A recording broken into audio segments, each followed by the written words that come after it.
السلام جی. آج صبح جب میں اٹھا اور مختلف پیپر دیکھنے لگا تھی، نیوز ڈان وغیرہ، تو ایک ہیڈ لائنس بڑی ہی برائٹ کر کے دی گئی تھی. وہ یہ تھی: گاڈ فارمز agency for cyber crimes investigation انیو. The Federal Investigation Agency FIA will no longer be investigating or dealing with electronic crimes under its cybercrime wings, as the federal government has established another body afresh to do the task. The new National Cybercrime Investigation Agency NCCIA will probe the electronic crimes as the cybercrime wing stood defunct. A notification issued by the Ministry of Information Technology and Telecommunication on Friday. اب بات یہ ہے کہ یہ جب ہم نے خبر پڑھی تو ہمارے دماغ میں آیا کہ شاید کوئی نیا لا بنا ہوگا، آرڈیننس ایشو ہوا ہوگا. جب تحقیق کی گئی تو پتہ لگا کہ نئے لا یا آرڈیننس کی ضرورت نہیں، پہلے سے ہی ہمارے پاس لا ہے. The prevention of electronic crime act 2016 جو ہے، اس کا سیکشن 29 اور 51 یہ پاور دیتا ہے کہ حکومت ایک نوٹیفیکیشن کے ذریعے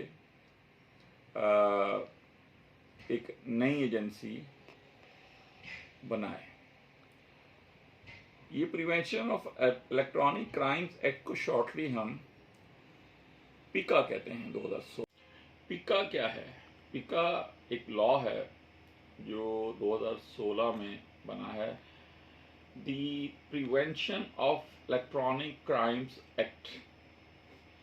اچھا، اس خبر کا مطلب اردو میں یہ ہوا کہ جو اس لا کے یعنی پیکا کے تحت جرائم آتے تھے اس کو پہلے FIA دیکھتی تھی، یعنی سائبرز کرائم سے متعلق جتنے جرائم وہ سارے اس میں شامل ہوتے تھے. لیکن اب حکومت نے کیا کیا ہے کہ ایک علیحدہ سے ایجنسی بنائی ہے اور اس ایجنسی کا نام NCCIA رکھا ہے. NCCIA stand for national cyber crimes investigation agencies. یہ ایجنسی اب ڈیل کرے گی FIA. میں آپ کے لیے یہ ویڈیو بنا رہا ہوں، اس کا مقصد یہ ہے کہ صرف نوٹیفیکیشن جو گورنمنٹ نے جاری کر دیا ہے وہ ہی کافی ہے. کیونکہ جب ہم the prevention of electronic crime act 2016 کے سیکشن 9 کو پڑھتے ہیں تو وہ حکومت کو اجازت دیتا ہے، بلکہ کہتا ہے کہ آپ ایک ایجنسی بنائیں.